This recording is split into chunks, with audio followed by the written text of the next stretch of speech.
Hey, I'd like to welcome you to another episode of Mission Matters. My name is Adam Torres, and if you'd like to apply to be a guest on the show, just head on over to missionmatters.com and click on Be Our Guest to apply. All right, today I have Patrick Geddes on the line, and he's author of Transparent Investing, and he's also co-founder and former CEO of Aperio Group. Patrick, welcome to the show. It's a great pleasure to be here. Thank you. All right, Patrick. So for everybody that's been listening to this show for a long time, you know I love bringing authors on, and you know I love promoting books. I'm excited to talk about transparent investing and really some of the reasonings behind why you wrote this book and why the message is so important. But before we get started with that, we'll start this episode the way that we start them all, with our Mission Matters Minute. So, Patrick, we at Mission Matters, we amplify stories for entrepreneurs, executives, and experts. That's our mission. Patrick, what mission matters to you? So I'll divide that into a couple pieces, the mission for the company and then the mission for the book. So we started Aperio Group because we wanted to build an honest, consumer-focused firm built around indexing and wanted to run it based entirely on telling the truth. The company name is the Latin for to make clear, reveal the truth. And then we operated it that way until we were sold in 2021.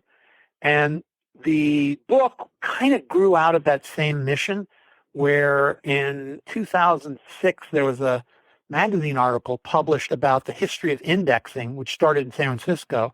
And about a third of the article was on our firm. And we got, I believe it was a total of over 700 phone calls coming in for people looking for wealth management, which we didn't really do. It was unfortunate. We had to tell people we're really just stock managers. And yet we felt so bad that we ended up doing a free course for people who called in. And then the material for that is what ended up getting turned into the book. And my mission on the book was, one, I got to give something back because I've been treated so well. The company ended up getting a lot bigger than I ever would have predicted. And so it was kind of my repayment to some generosity from the universe, but it's also a kind of a consumer advocacy. My mission on that book is to get out and get people to wake up and smell the coffee about the investment industry. Wow, what an amazing mission. And for those, again, that have been listening to this for a long time, they know my background is in investing and also as an advisor working in the trenches with my clients. So I'm excited to get into your the idea behind this transparent investing and really creating a company, like you mentioned, that's on the side of the investor. I'm curious, so where did all this start? Like the idea for Aperio Group and really creating that type of firm, like where was that moment, or what was that progression? So all that started when I met my co-founder, a fellow by the name of Paul Foley. Actually, he found me, and I was really not an entrepreneur. He thinks that's silly. What I mean by that is when he said, we could start a company, my reaction was, you can do that? So from his perspective, he was very much an entrepreneur, very creative. For me, my motivation was I really liked finance and the investment industry, and yet I thought I cannot work anywhere where I'm not allowed to tell the truth.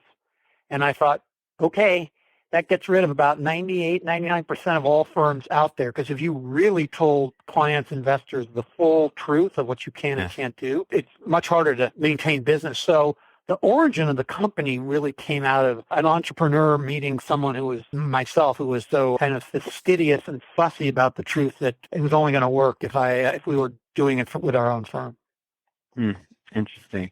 So you get this idea. It's time to launch. Like, as you were thinking about, I guess here's where I'm going with this one. A lot of people have good ideas to do good, especially in finance. Not always the easiest thing to go from idea to inception to then allow the market to actually, whether it's, behind the scenes, at the street, or, institutional side, or it's the people funding it, or it's even the investors that can't believe that this exists. Like, talk to me a little bit about this journey, please. Sure. So we started the firm in 1999 and looked around at, both very committed to indexing, and looked around at we're not going to do anything that the big indexers can't do themselves, like a Vanguard or, State Street or BlackRock. So we looked at a kind of a customized version of indexing that was focused very much on the ultra high net worth.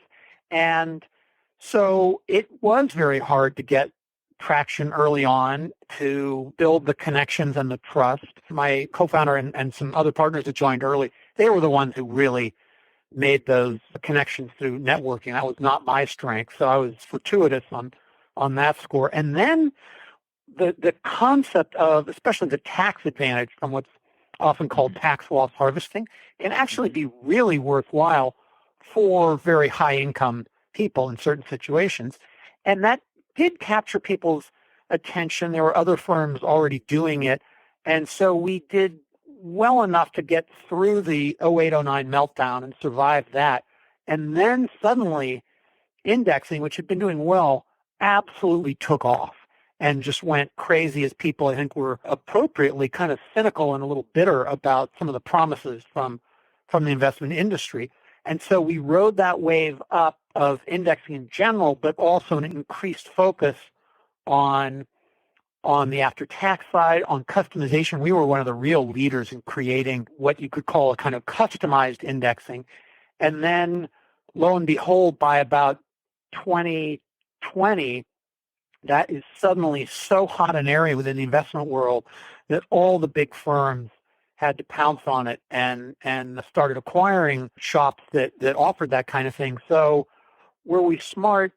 Yeah, we did certain things right, but boy, a lot of success comes from standing in the right place at the right time, and we just happened to be right in front of this great wave, and that carried us quite a long way.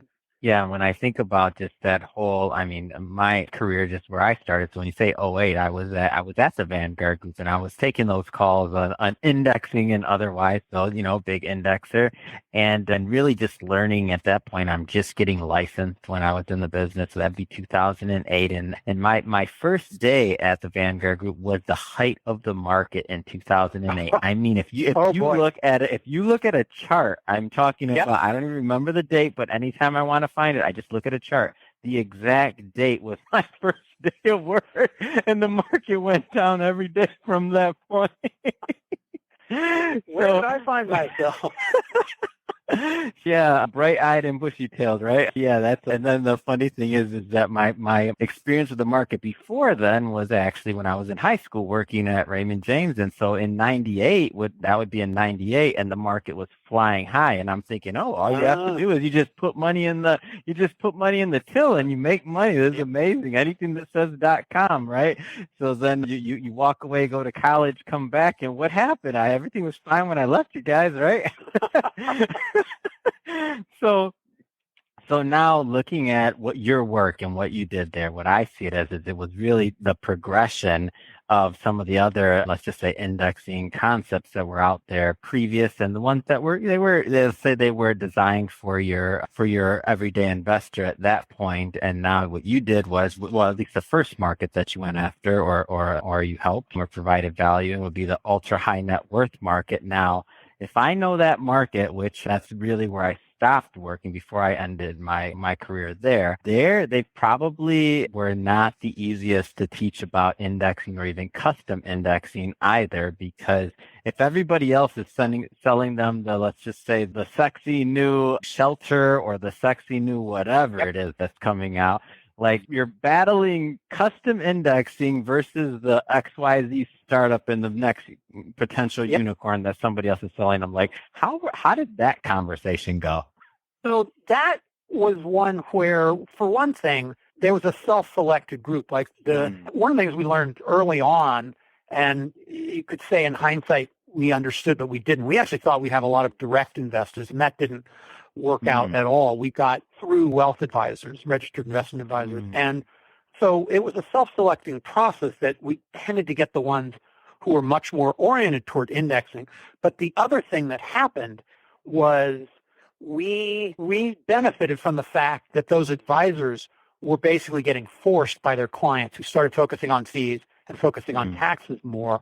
And the version we were doing, while it was grounded in indexing, still had all this customization around environmental, social governance screens, some very sophisticated tax strategies. We would do what are called factor tilts, where you're not picking stocks, but you might pick a particular trend like growth stocks or momentum stocks. And so while there was some resistance, we did get traction in a world that was shifting that way. But it was fascinating to watch the argument or the discussions we would have when we first started were all about indexing versus active.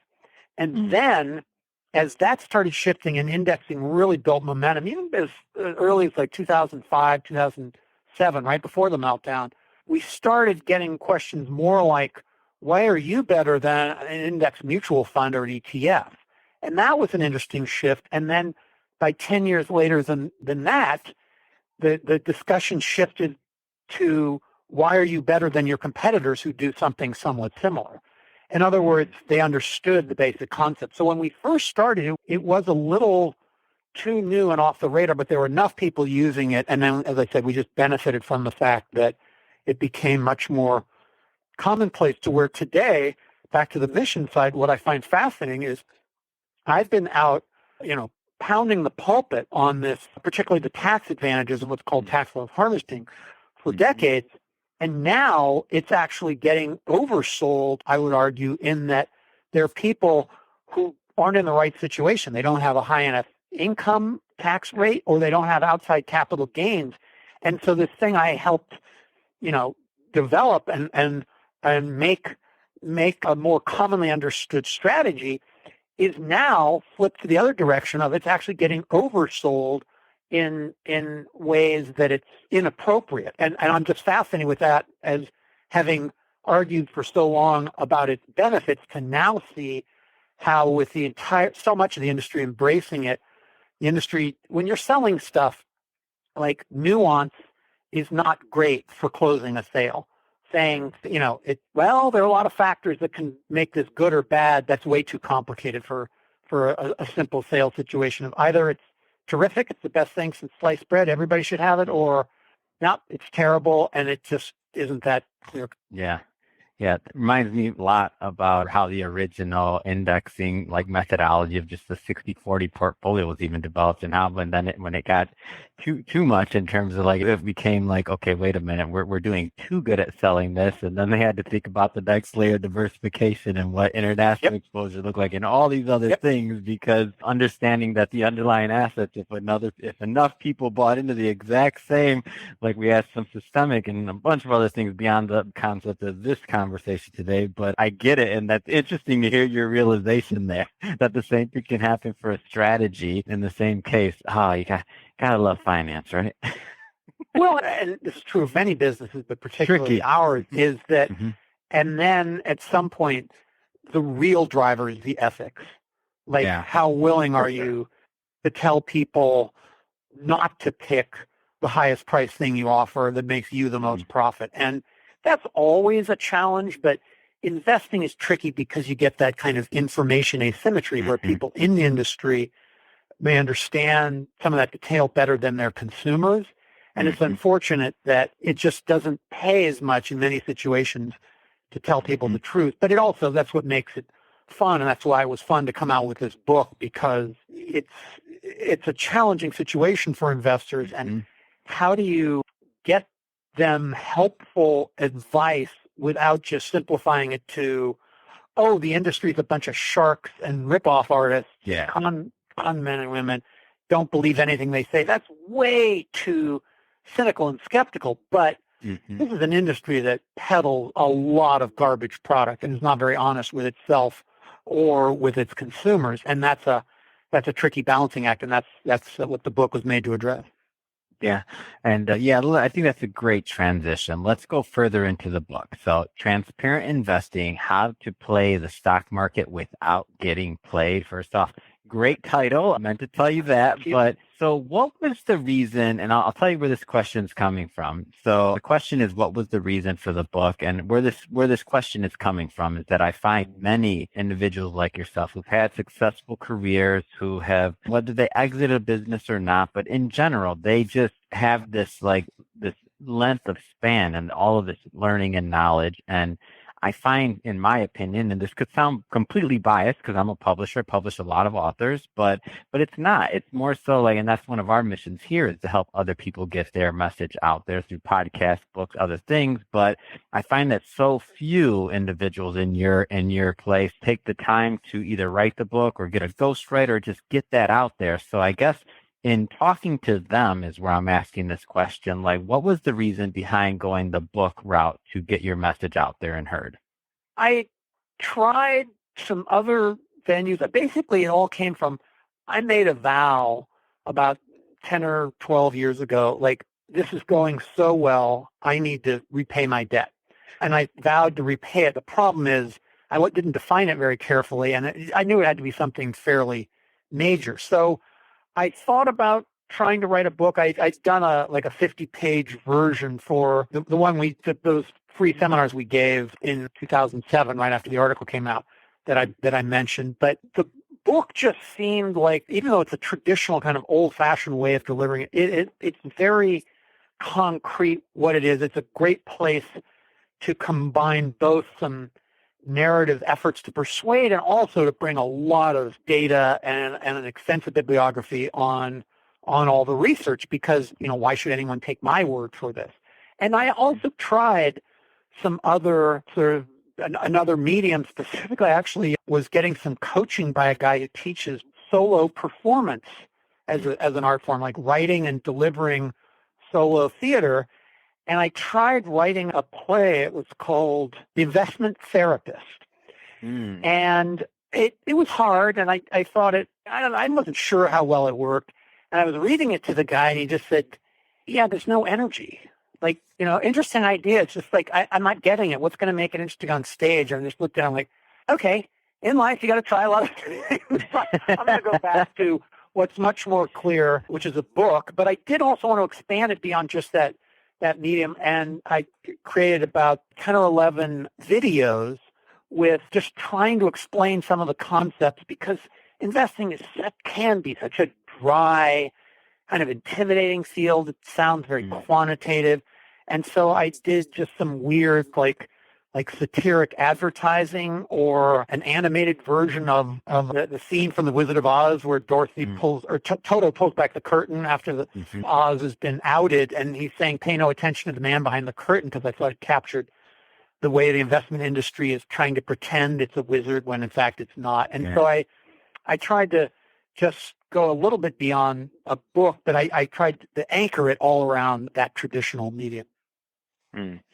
Yeah, I think, and I'm a huge fan of this, because I think that sometimes individuals have the myth. They think about a book and they may be thinking like that, they're promoting themselves, or they have to do this for branding or marketing, which all those things are great, by the way. I'm not saying they're not, but at the end of the day, and we all have to market, right? As business owners or otherwise, regardless, like if we want to get a message out there, we have to figure out how, and we care about it enough, I should say, to have it reach a large audience. We have to figure out what works for us, and we have to, and it's worked, just period. And so what I've just found, and where I fell in love with books is, just personally, I mean, I owe any of the success of this business or otherwise really to books. Even as an advisor, I wrote a book and I used it extensively in my marketing and other things like that. So I always did that. And to me, it's just one of those special things and ways to connect with an audience, and it's tangible. Like that you can, whether it's digital and you're holding a Kindle or whatever you're reading on,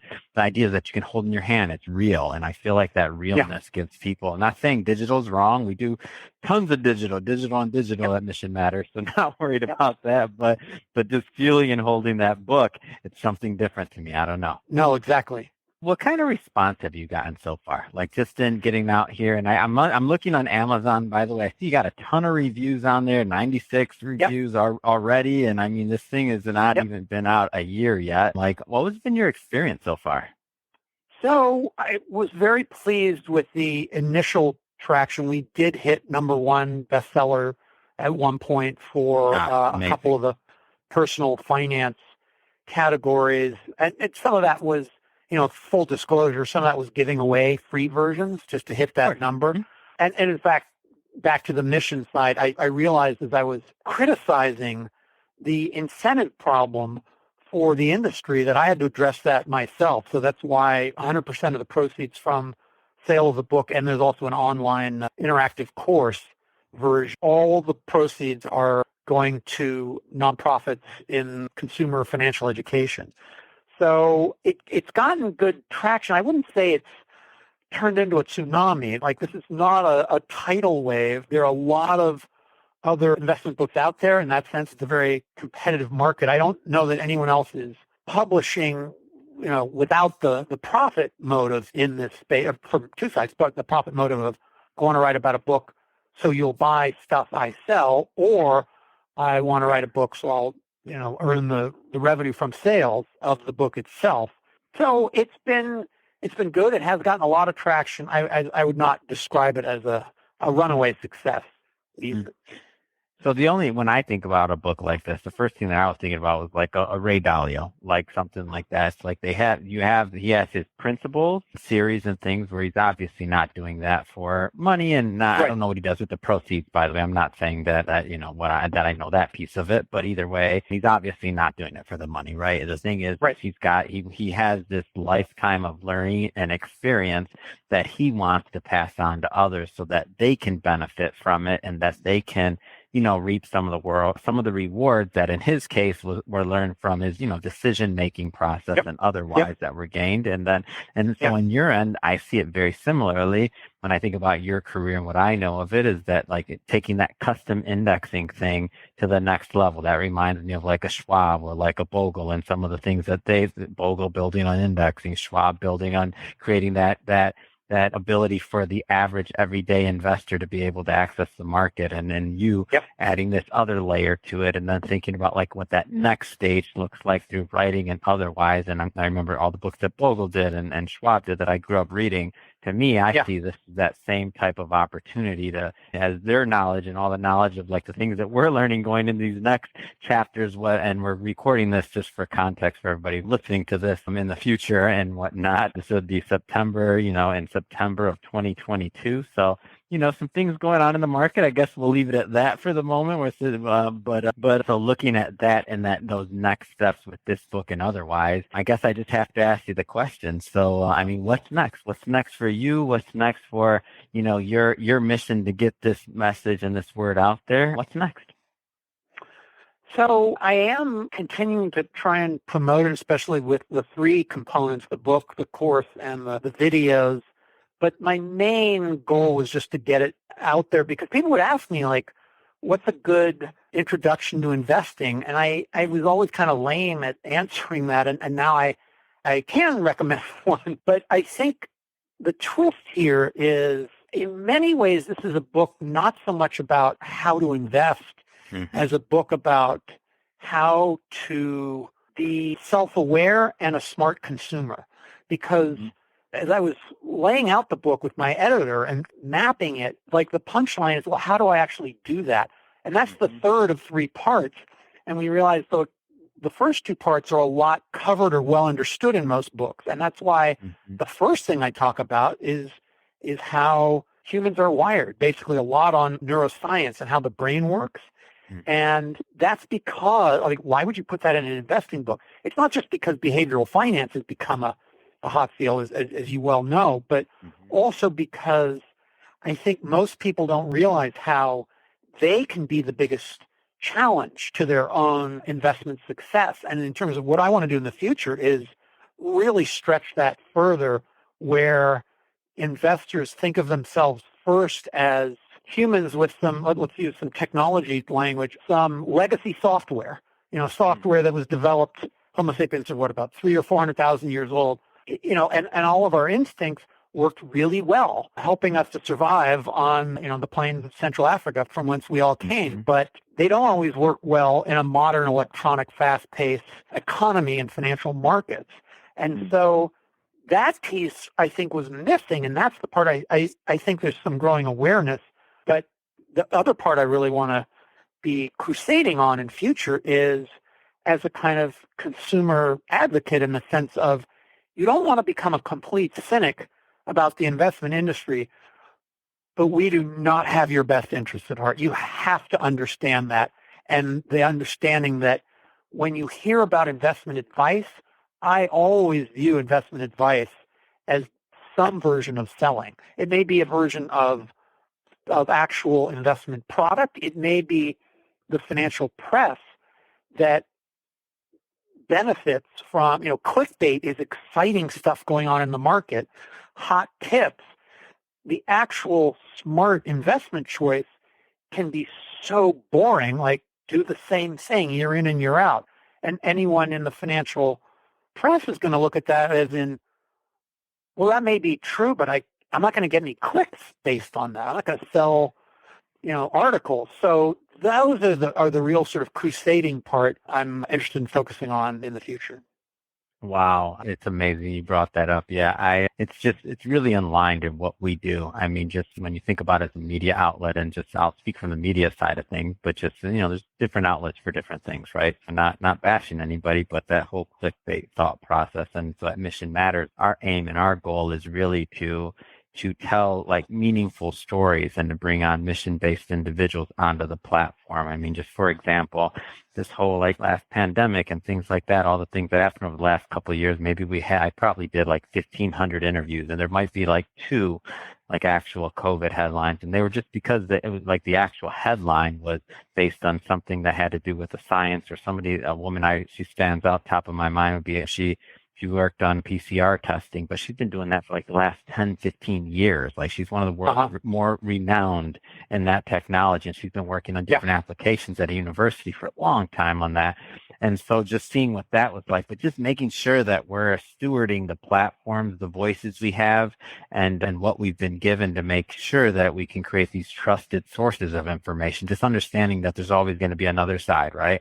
But at least providing that content so somebody else can be out there and can absorb it and just understand, hey, like this is the real deal, which is exactly what I think you've done with this book, Transparent Investing. Speaking of the book, for the audience and everybody listening to this, we'll be putting information on how you can get the book in the show notes, of course. Patrick, what is the best place? Should we send them to Amazon, or where should we send people to pick up a copy of this book?